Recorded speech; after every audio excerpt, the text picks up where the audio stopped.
Okay, everyone, we're going to go ahead and get started here.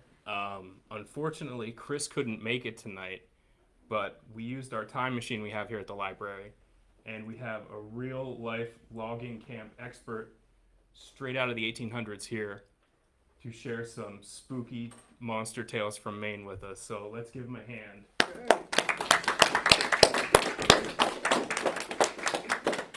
Well, hello there. Good to see you folks. My name's Burton Marlborough Packard.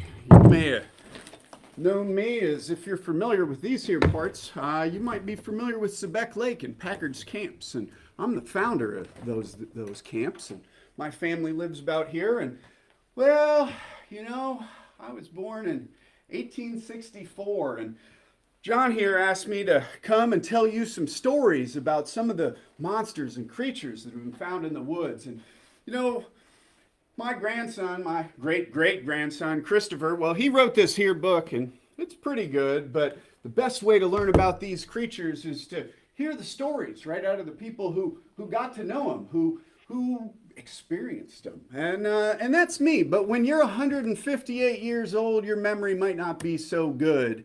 And so I brought along with me a whole bunch of things that I can pull out of this basket that are going to jog my memory about some of the creatures and things that I've known over the years. For instance, I was walking here just today and I tripped over this. Y'all probably might recognize this as a moose antler. And I've been known to do a little bit of moose hunting over the years. And I didn't get this one off a live one. You can probably tell because, some rodents and porcupines have been chewing on it. It's really not too bad, really. You've got a lot of calcium, kind of keeps you fresh. And, I like the moose. And this one reminds me of probably the most famous creature in Maine. It's known as the specter moose. I was up near Monson and I was hunting and I was checking out over a bog. I see a whole herd of moose. I mean, there must be 10 of them. 8 of them are cows and 2 of them are big bulls. And they're just getting ready there. And I keep looking and I'm trying to decide which one I'm going to get. And then I see that there's 11 of them. There's a huge one and it's dusky white. It towers over the other one, almost making all of the other ones, making them look like pygmy moose. And if you've ever seen a moose in the woods, they're a big animal, nothing to be trifled with. And this one made them look tiny. Must have been 10 foot at the shoulder, dusky white fur, almost glowing in the dusk. And so I thought, well, that's the one. It wasn't an albino, no red eyes. I could see the black of its eyes. And so I brought my gun up and I got about careful aim and I blinked and then boom, that moose was just gone. Like it had never been there. I was so startled and I was so shaken by that huge animal that I couldn't bring myself to shoot any of those other moose. No, sir. I let them go because you got to know when the right time to do something is and when the right time isn't. And that's what a lot of these creature stories are about. Now, more recently, some of these fellas who've seen this moose, they've had other experiences. People have taken shots at them. People who were accomplished hunters, like Howard Van Ness, one of these famous sports from New York that would come up and stay at Packard's Camps. And he took a shot at it. He took another shot, 3, 4 shots. Didn't do a thing. And it charged right at him and he had to run and hide, jump right in a bear cave. And it was all he could do to lay up in there and wait for that moose to wander away because you don't want one coming up on you.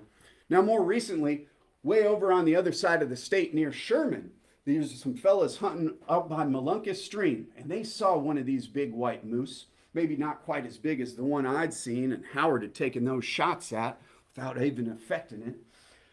And they shot it. They killed it, they gutted it, and they hung it up to bleed so they could skin it. And they thought they were done. They were all happy with themselves. But when they woke up in the morning, that moose was gone. Not hanging on that tree, not ready to be skinned. It was gone. Well, they were a little nervous when that came about. They thought maybe somebody had made off with their prize. So they decided they'd be on the lookout. And that night, well, they were back at camp, and that big moose, streaked with blood, walks right into the camp, starts knocking over their tents. They pick up their rifles and take shots at it. Has no effect.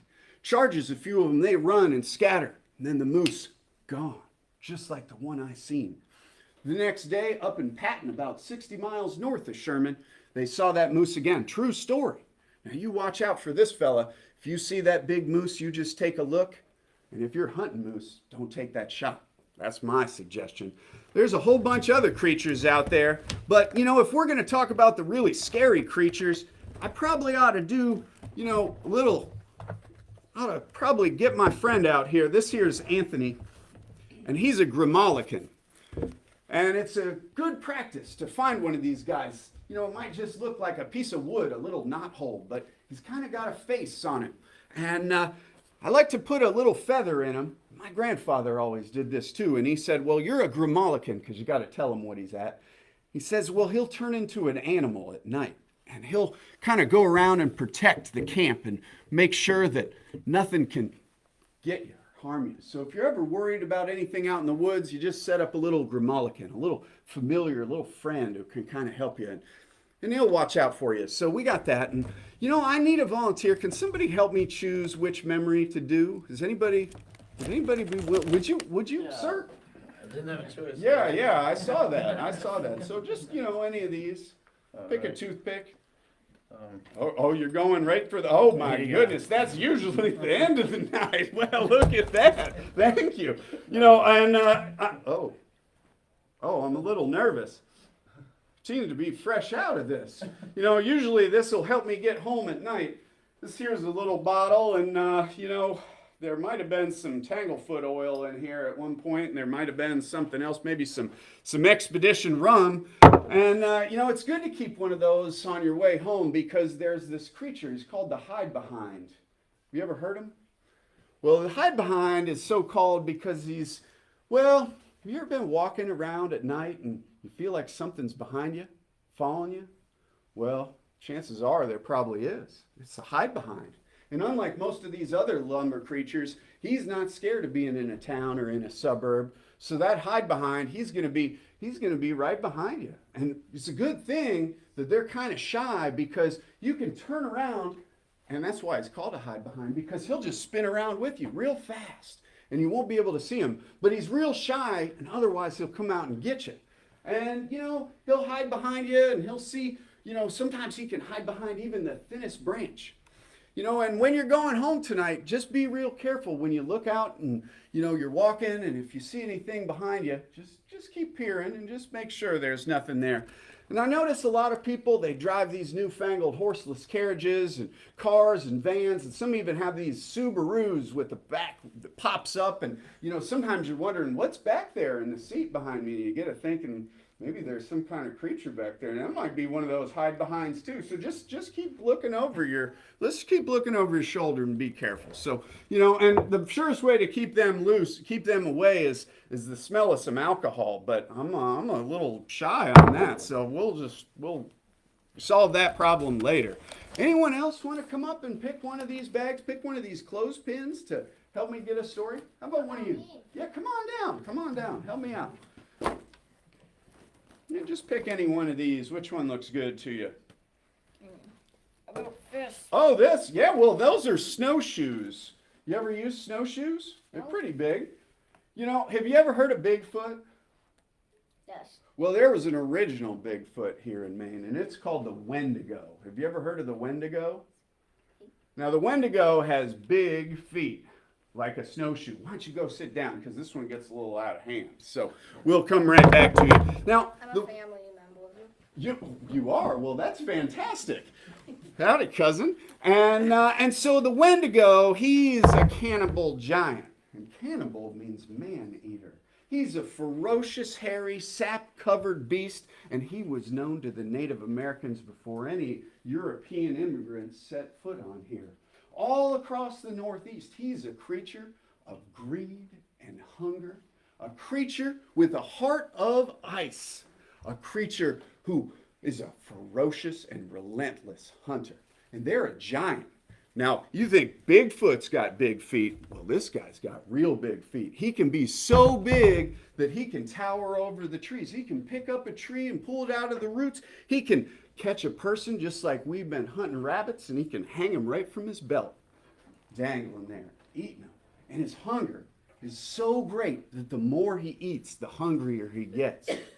Now you'll hear on the internet that people see, you know, whatever that thing is, that people see and hear about these Wendigo and they're real spooky. But they're not real spooky. They're real dangerous. Now, if you've seen a Wendigo, you can be sure that he's seen you. He's got an extrasensory perception. His little finger can talk right to him.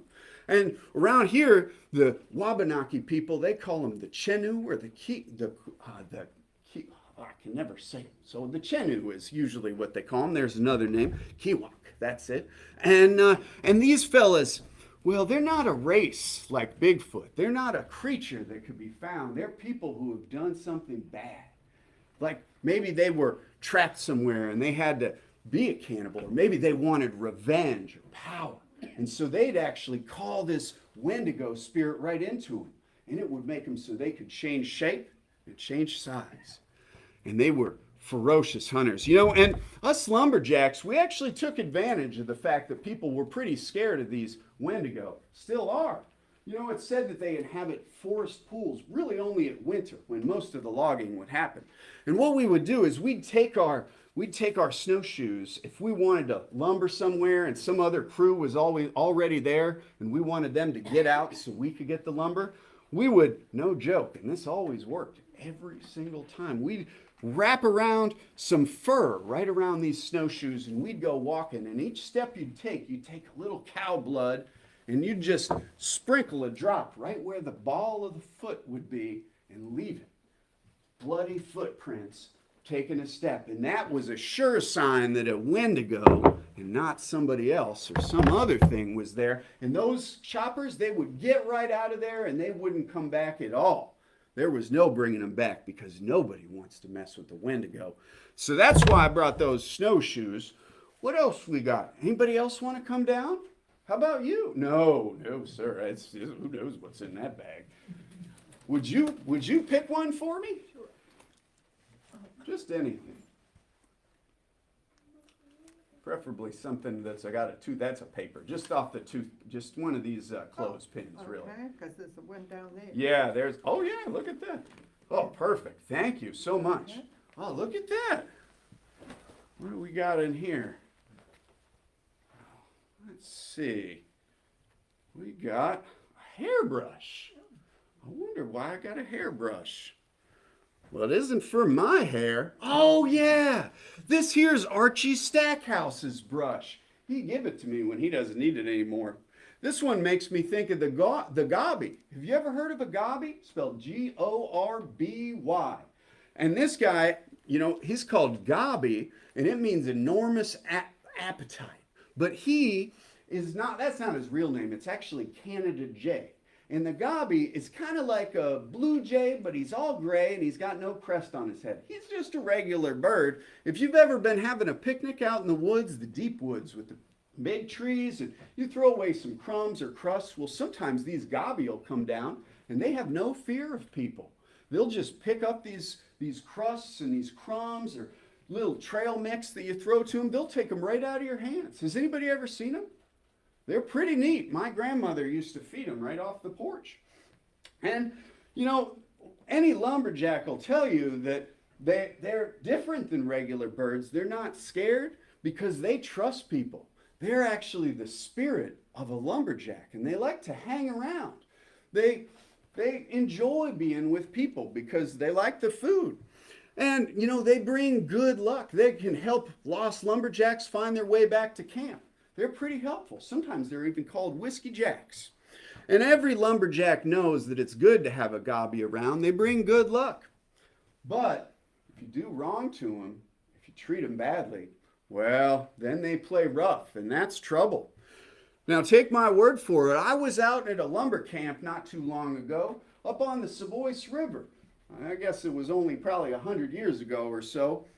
And, you know, their cook was the only one awake. All the rest of us were asleep in our bunks. It was getting on to be about midnight, and his name was Archie Stackhouse. Big fella, over 6 feet, about 300 pounds. And just like most cooks, he liked to get his way. And he usually did because he was so big. Now, he was a real vain fella, and hairy too. Hair all over his body, but he really was proud of his blonde hair. He was always brushing it. And and his fancy mustache with the curls and waxing it. And he was brushing his teeth, not with his hairbrush, that would be gross. But, you know, he was up late sharpening knives, getting everything ready to cook breakfast in the morning. We were tired, we were out. And he was just about to go and pick up the lamp and blow it out. And it was just about midnight. And we hears 3 knocks at the door. And everybody in Maine knows that 3 knocks at midnight means bad trouble. And so everybody in camp wakes up. We all sit up wandering around, and Archie, big fella that he is, walks over to the door and opens it. And there's nothing out there but 8 inches of new snow, because most of the lumbering happens in winter. No footprints, no people at the door, nothing. So Archie closes the door, walks back over. Doesn't look too scared, but we all are a little bit. And then as soon as he's about to sit back down and put that lamp out, 3 more knocks. And everybody knows that 3 knocks at midnight repeated twice means death. And so Archie picks up his shotgun and he walks over to the door and he opens it. Nothing there but the lonely night and the blowing wind. No footprints, no people. Archie closes the door and he puts the slide down. He locks the door, bolts it, and he waits. And sure enough, 3 more knocks. Some of the other lumberjacks groan in terror because 3 knocks repeated at midnight, repeated 3 times, means worse than death. Oh. But Archie knows something the rest of us don't. That knock wasn't at the door. It was at the window. And so Archie walks over to the window. He opens those wooden shades, the wooden shutters. And what's right there but just this little bird, this gobby. And he doesn't say a word. He just comes on in. He's cold like. And he comes over and he sits by the fire and turns around and warms himself up. You know, he's cold. It's 20 below out after all. And, we just laugh from the bunks. We're relieved. And we figure the gobby's here to bring us good luck, counteract all that knocking at the window. And but Archie, he thinks we're laughing at him on account of the bird. And he walks over and he says, "Make a fool out of me, Gobby." And he picks him right up, right by the fire. And he starts pulling his feathers out, throwing them on the ground. And he says, "Make a fool out of me, Gobby. Well, I'll show you." He says, "If you're cold, coat up." And he throws him right out the window and slams the shutters, blows out the lamp, and pops right down into bed, and nobody dares make a sound. The next morning, Archie wakes up, and the whole camp, all of us, are just looking at him. And Archie says, "What are you looking at?" And we say, "Well, look, Archie." And he looks, and he doesn't see a thing except all of us looking at him. "Your hair, Archie." And he touches his head, and he feels his bald head, and he whimpers, and he gets ready to screw his mustache. It's all falling out. All of his golden hair right on the floor, just like he done to the gobby. He gets ready to scream, and he opens his mouth, and all of his teeth fall out on the floor. Oh, well, everybody knows that whatever you do to the gobby, he's going to do back to you. So it's best to give him some food. Take care of him if you see him. Don't play rough with him. It's a good thing that Archie didn't twist his neck or jump on him a few times, or worse than anything else, open that fire and throw him in.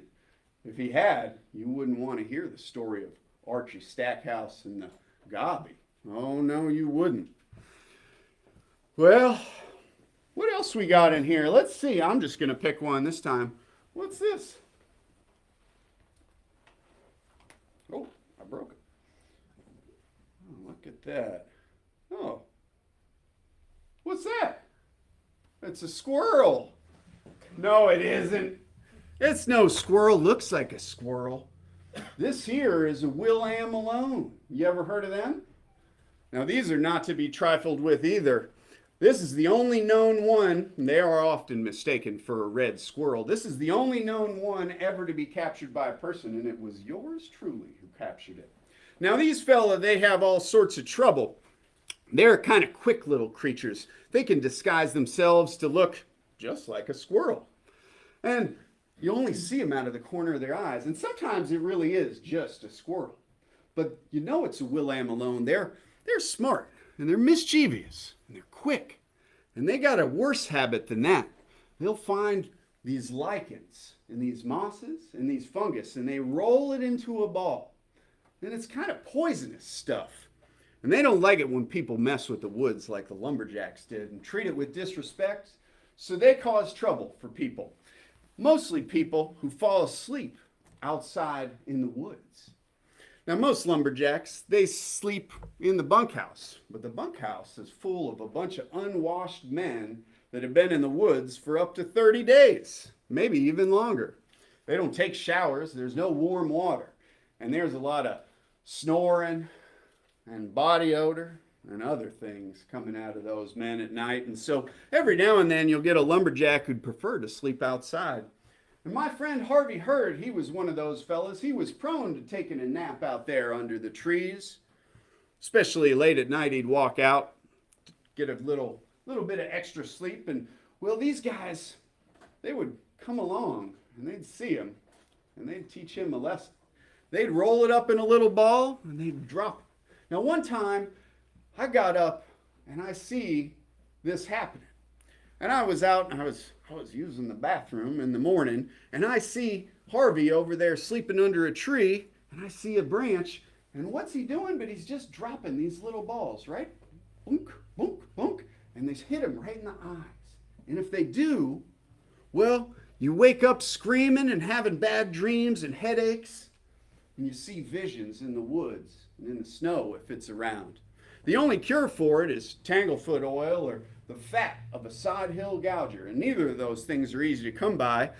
And Harvey, he'd been having some troubles, so I pick up the nearest rock off the ground and I chuck it at this Willamette Malone, and it hits it right in the head and knocks it on the ground, and I catch it, and here it is ever since. Now Harvey's not had so much trouble from that again, but he still sleeps outside. I don't know about you, but I wouldn't do that. That's the Willamette Malone. So, don't sleep outside all alone. It's trouble. Anyone else want to pick one of these? Come on down here, all the way in the, yeah, you're right here. We'll get you next. Any one of these clothespins. Pick one. Which one do you like?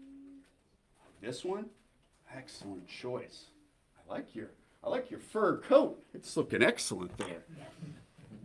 All right, let's see what we got. Well, bag is a generous term, more like a rag. Oh, what is that? Huh, look at that. Oh, I know what it is. It's a deer toe. It's a hoof. Yeah, well, why am I carrying that around again? Oh, yeah. This reminds me of a town up in Aroostook County called Haynesville. It's down in southern Aroostook County, the county as it were, and that's got to be about one of the creepiest places. It's got a haunted road that goes through the woods full of witches, full of ghosts, full of all sorts of creatures. I didn't know it at the time when I went over there. More recently, back in the 1960s, not just a second ago, it seems, there was a country singer, and he wrote a song, Tombstone Every Mile, about that road, 2A, originally called the Military Road. And he said, well, and that's because there are so many accidents on this road, so dangerous. The trees growing close, the ice is thick, and there are accidents. If you put a tombstone where every accident was, there would be one every mile. Not a place to be messed with. Well, I was out there before there was so many cars, before there was a paved road out there. It was all called the Military Road. And I was out and I knew John Haynes himself, the son of the founder of Haynesville. And we were hunting. We were hunting deer. That's why I got a deer toe. It's a hoof, they call them. Deer walk right on their toenails. A hoof is the same as a toenail. And they got two of them. They walk right on those. This is only one. It's like a goat or a moose. Same thing. Now we were out there and we were hunting deer. It was one of those cold days, gray, when you're hunting in late November. And we weren't seeing any deer because on the cold days they just lay up. They'll move around at night so they don't freeze. And so we figured we'd have an early day. And me and John, we headed back to the cabin. Now you might have been in a rustic cabin before, but this is the rustic cabin. Made of logs, low roof, dirt floor, no windows, no road, not even a path to it really. It was John's place for deer hunting. I was feeling pretty glad that we were gonna be in this low cabin and sitting back by the fire. And so we headed back and we got a little bit of refreshment. We put a pot of stew on and we started playing some cards. And before too long, quite surprisingly, we heard a knock at the door. There was a person out there. So we walk out and it was snowing. There was quite a bit of snow on the ground coming down, and we opened the door and there's this fella there. He's kind of looks disheveled. His eyes are downward cast. He's got long dark hair, no hat on such a cold day. He's got one of those old Mackinaw red flannel shirts, just like your grandfather might have hunted deer in. And so he looked like a deer hunter, but he didn't have a gun. And I said, well, why don't you come in, fella? Get out of the cold. And so he steps in and he says, I'm a bit turned around. John stands up at that moment and says, well, where are you trying to find? He's like, well, I'm trying to find the military road. Trying to get back to the road. And he says, well, you're about 5 miles through the woods and it's getting late. You look cold. You look hungry. Why don't you come on in and have some stew? And so he does. Much obliged, he says. And we're eating, talking. He's a chatty fellow. Shaggy hair hanging low over his head. He's got the snows melted from his beard. We start playing cards. He's a good card player, winning quite a bit. And he's a real easy fella to talk to. And before long, we're sitting around chatting like old friends, playing cards, making outrageous bets, mostly him. The most notable hand that I remember is he'd won like 10 in a row. And he said, well, you're just about out of money, Burton. He said, what are you going to bet now? You bet your life on this next hand, or are you going to fold out? Now, I had a pretty good hand. And I said, sure, I'll bet my life on it. He got a pretty big grin on his face when I said that. And I said, and if I win, I want that life to last forever. And I slapped down those cards and it's a full house. Now he looks real angry for a second, like I stole something from him. But then he laughs, like it's all just a joke. And we go back to drinking and playing cards. But that moment, that look of shock and anger kind of stuck out in there in my mind. And, we get to playing for a while. We have another bowl of stew, another couple drinks. And John suggests, friend, why don't you crash up in this bunk? It's full dark now and you got 5 miles to go. That road will be there in the morning. And he looks at his watch and he says, well, no, I got an appointment to keep. I got to make it there. Now we both think that's a little bit strange, an appointment to keep on a lonely road in the middle of a woods, away from everybody. But man's business is his own, so who are we to say what he should do? So we say, well, good night to you. Now all the while it's been snowing, coming down, just a gentle flakes here and there. And he steps out into the cold evening, I guess, of late November, and heads off. He thanks us for the hospitality, and we don't think a thing of it. I'm getting ready for bed, and I got one of those bladders where I got to head to the bathroom every now and then, and so I head out to go relieve myself out the front door while John goes out the back before we go turn out the lights, right where that fella has leave, and we look. I look. And what's coming out the door? Well, they're not human footprints.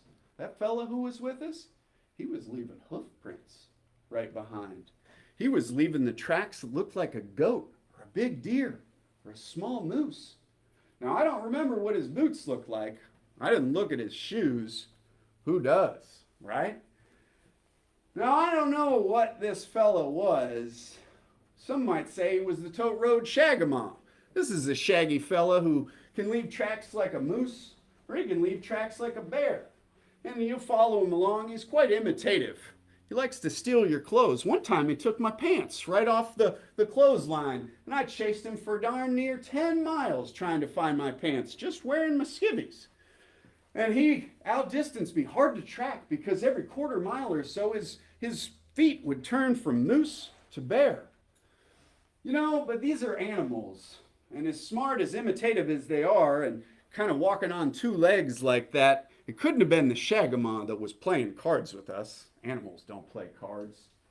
You know, I heard about in Cherryfield, that's down east, Maine, down in a lonely place by a lonely road, the Black Road by Black Mountain and Catherine Mountain, where there's witches and ghosts, kind of like in Haynesville, there's this Cherryfield goat man. And he's been sighted a bunch of times running across the road. He's got the top half of a person with little tiny goat horns sticking out of his hair. I didn't see any of those. And all he wears is a flannel shirt. And then he's got goat legs down below, from the waist below, like the Greek god Pan or a satyr or something. Figure it could have been one of those. Come up to Haynesville. Maybe the Cherryfield goat man's cousin. I don't know. But I was talking to my fellow up at the French settlement over by Packard's camps and telling him about this, and he said, well, that's the devil. You played cards with the devil. And I don't know if that has anything to do with my unnatural old life of being 168 years old, however old I am.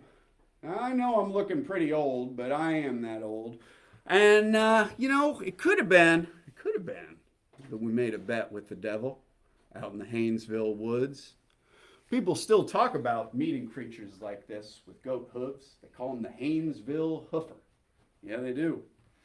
Well, I got a couple more stories in the bag.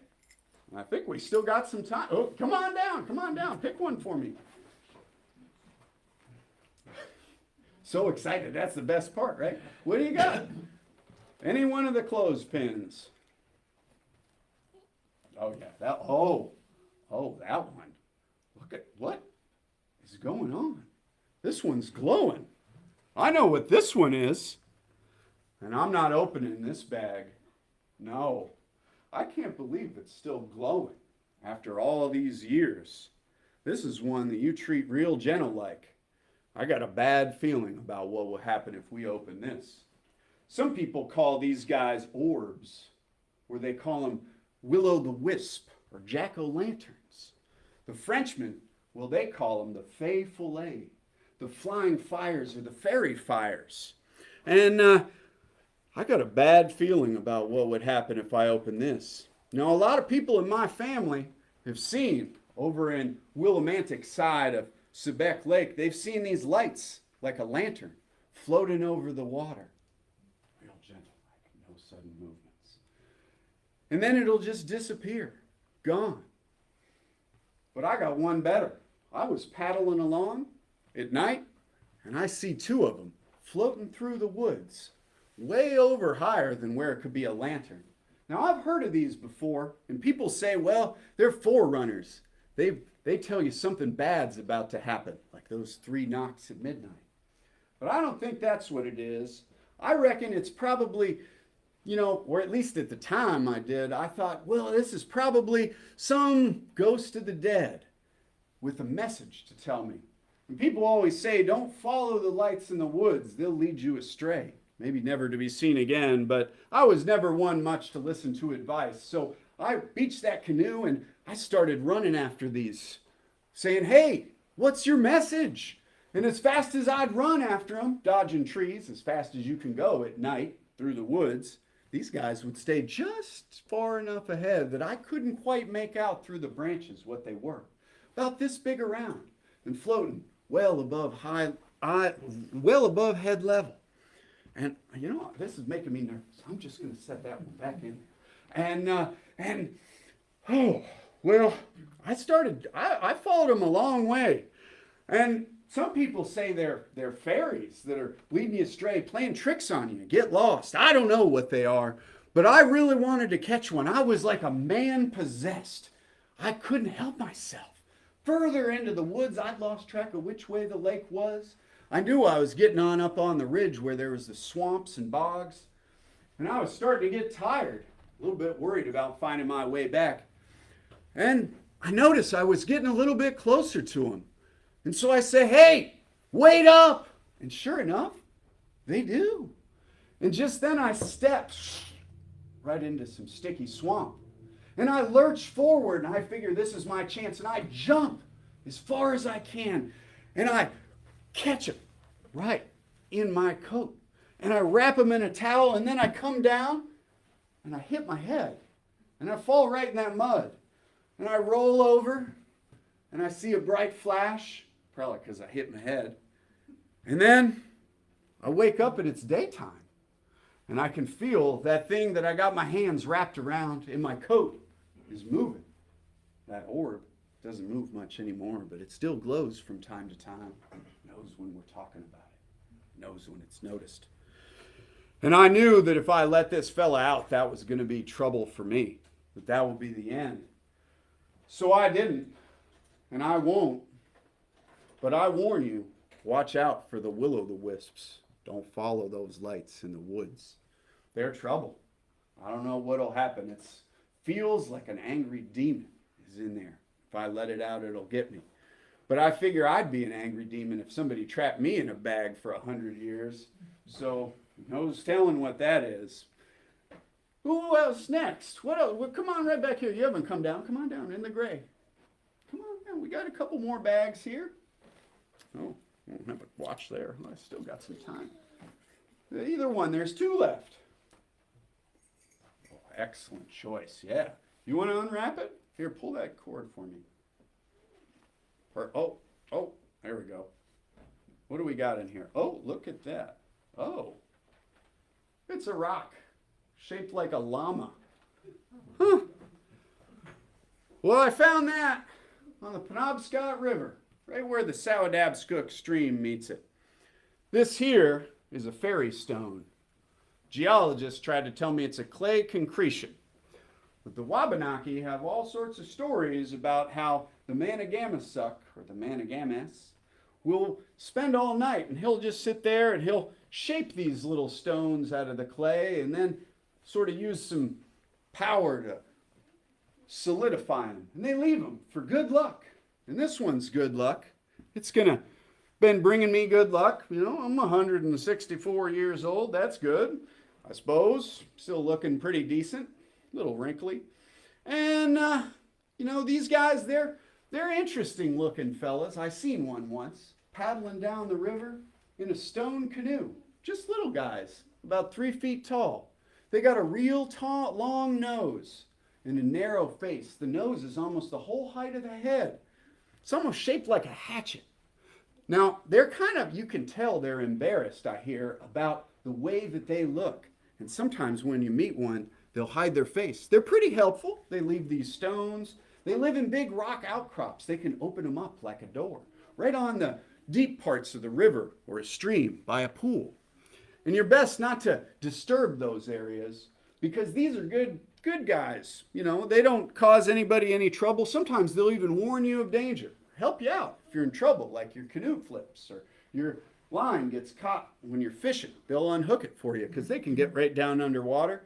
And as long as you treat them with respect, they're good to know where they're at. Hang around. But when you make them mad, like many things, like the Gavi, things don't go so well. You got to respect some people and where they live. And there's a stick in there too. Because when they're mad, we call them a different name. Call them spreaders. And what's a spreader? Well, this reminds me of my friend Harley Stamp. And Harley Stamp was a fella, he was a trapper. He liked to catch beavers. And Harley, he would go and he would trap anywhere he wanted. He didn't have any respect for those little people. Right in front of their house, he would trap. He laughed at everybody's stories about what these were. He'd find these stones and he'd break them. He'd go to the bathroom right on the top of their house.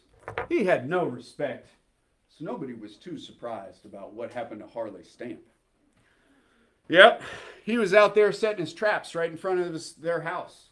Some of those beavers that he was catching weren't beavers at all. They were little people. Didn't look like it when he caught them. Might have looked like a Will Malone or something like that, because things can change shape. Things aren't as fixed as we think. Not in this realm of things.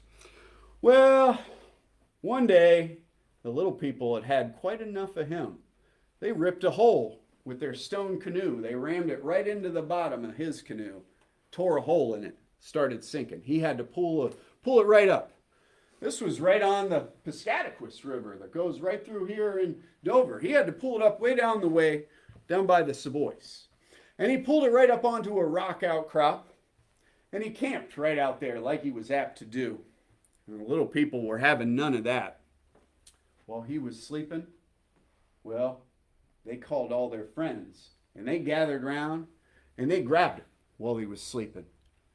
And they stretched out his arms, and they stretched out his legs. They spread him out as far as he could go, and they drove stakes into the ground, and they tied him like that. And they put these little sticks right between his fingers, and even smaller sticks in his eyelids to keep him open so he couldn't blink, and in his mouth so he couldn't close his mouth. And because Harley had hurt so many of those little people, they turned it about on him. He was one disrespectful fella, and nobody ever heard from him again. Another trapper found his body, found his canoe. It was a lesson to all of us. Watch out for these little people in the woods. Treat them with respect. If you're camping in the woods, have your grimalican. Tell those little people you mean no harm, and if you find something, leave them a little coin or a little gift. Just say thank you when you take something that you like, because it might be one of the little people's, and you don't want to make them mad. That's the lesson of Harley Stamp. Well, I got one more bag here. Anybody want to check? Come on down. Come on down. What is that? Oh, it's still glowing in there. Watch out for that. What is in that bag? Oh, yeah, a lot of that's on there. Yeah, please. Go ahead, just drop that right in there. Yeah. Yep, Pearl, look at that. You're an expert. What could be in there?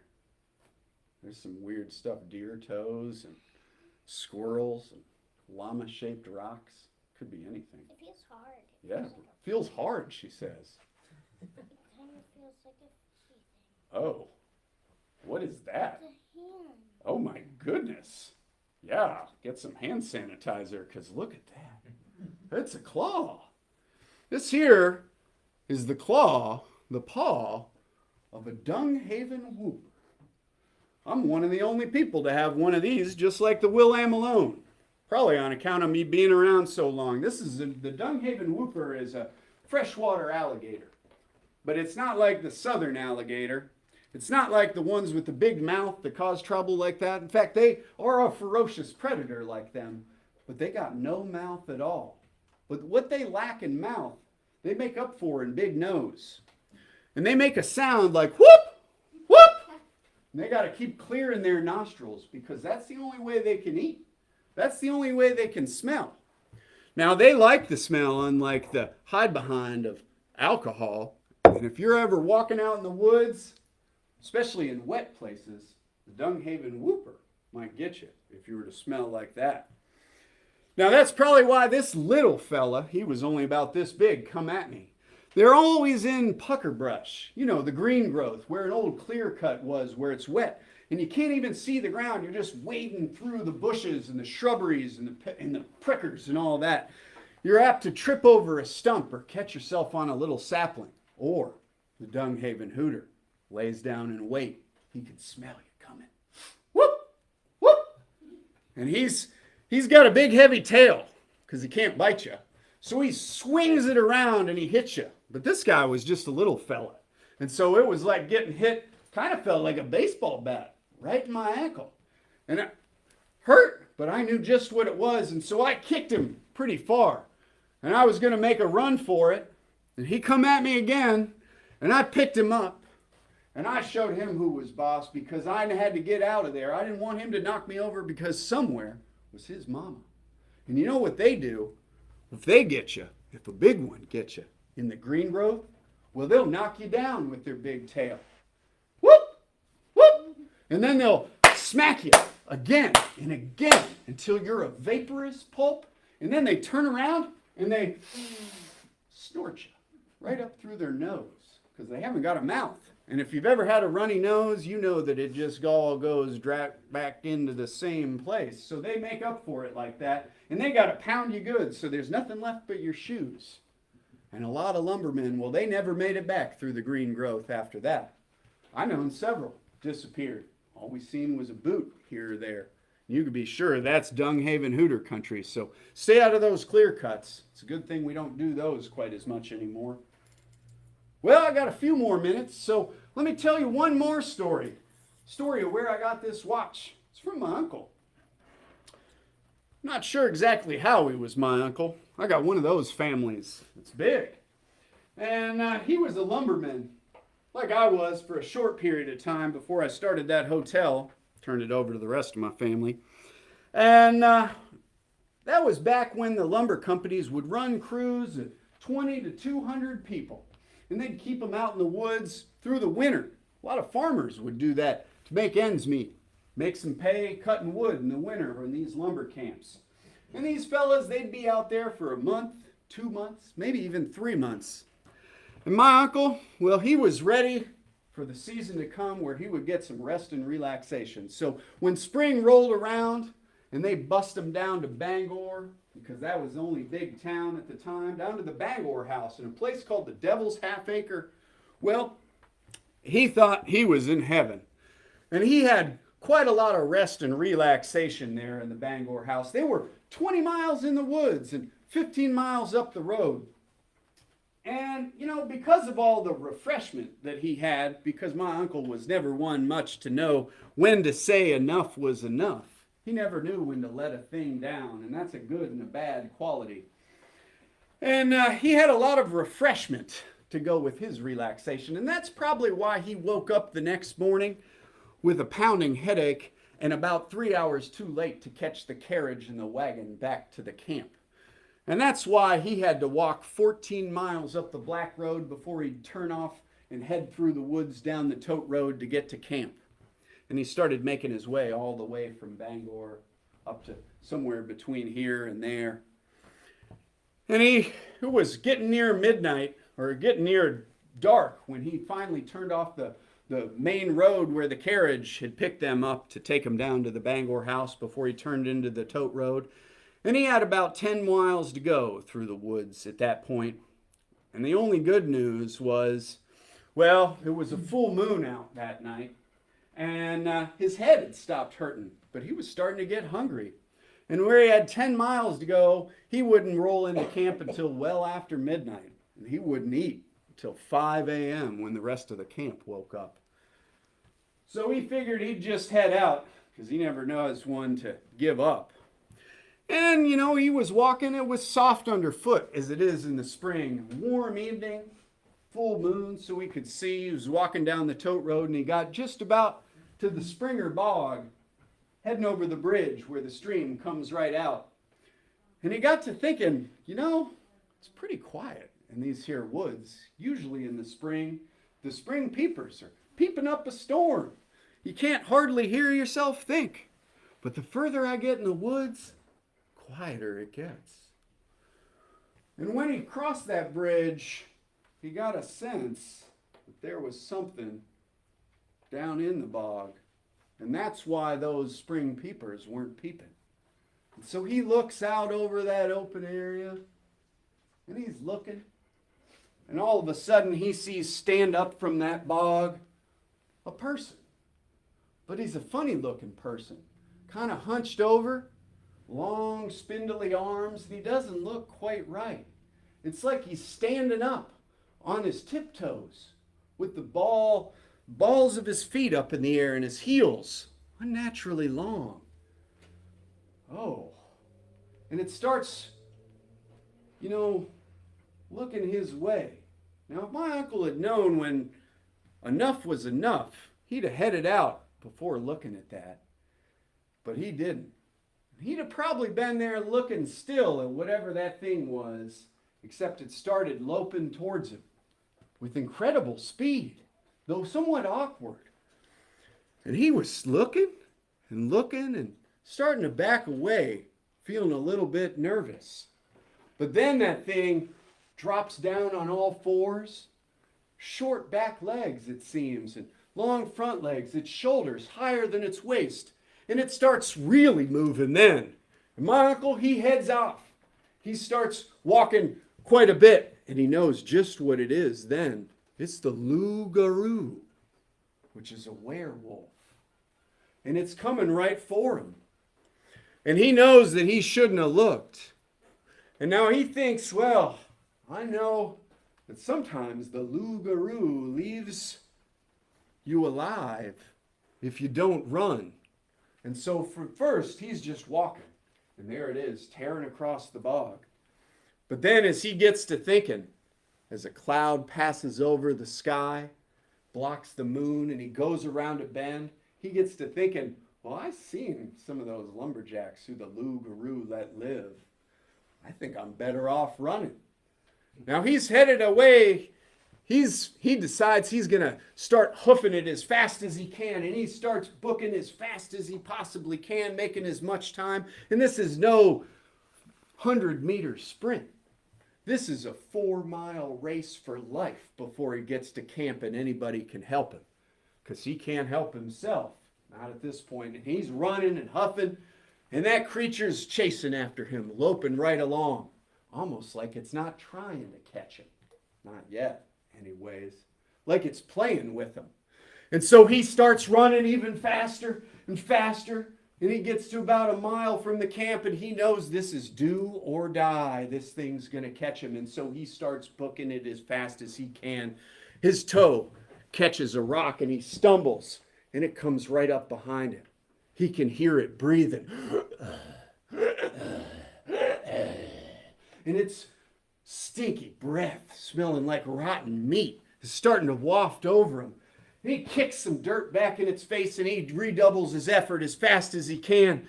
But then, just as he sees the light, the last lantern of camp, right up on the hill, just a little too far away for them to hear him scream, he knows he's done. His heart feels like it's exploding, and he collapses down onto the ground. His nose is bleeding. He's drooling. And he's like, I don't want to look back. But he looks back because he doesn't know when to not look. That's the way of my uncle. And he looks over and he sees the big 4-inch tusks, fangs hanging out of its mouth, its red eyes. And it's drooling too. So my uncle holds up his hand defensively. And that loup-garou, he reaches down and he picks him up by that hand, wrapping his fingers in there like he's nothing. These things are big, over 7 feet tall. And like my uncle is nothing, he just dangles him there. And my uncle figures he's done for. But the loup-garou just lowers the hand down and he bites off 2 of his fingers. And he goes away, munching noisily. And he let him live. Now, my uncle used to love to tell this story. And that's probably also why they called him Three-Finger Willie, right? Because he only had the 3 fingers, because the loup-garou had chewed on the other 2. And this is a creature that's known from French folklore and came over on the boat with them. And it's been prowling these Maine woods for over 100 years. Well, that's all the stories I got today, folks. That's the story of some of the creatures in the Maine woods, and I thank you for coming out. And remember, be careful out there. Keep looking behind you. Treat those things with respect. Treat the woods with respect. And always, always tell your story. All these stories are true in one way or another. That's the way I know about it. So thanks for coming, folks. I'll be here to chat with you afterwards, and I've got some of my grandson's books. Happy to sign or sell books if you want when we're done. So thanks so much, everybody.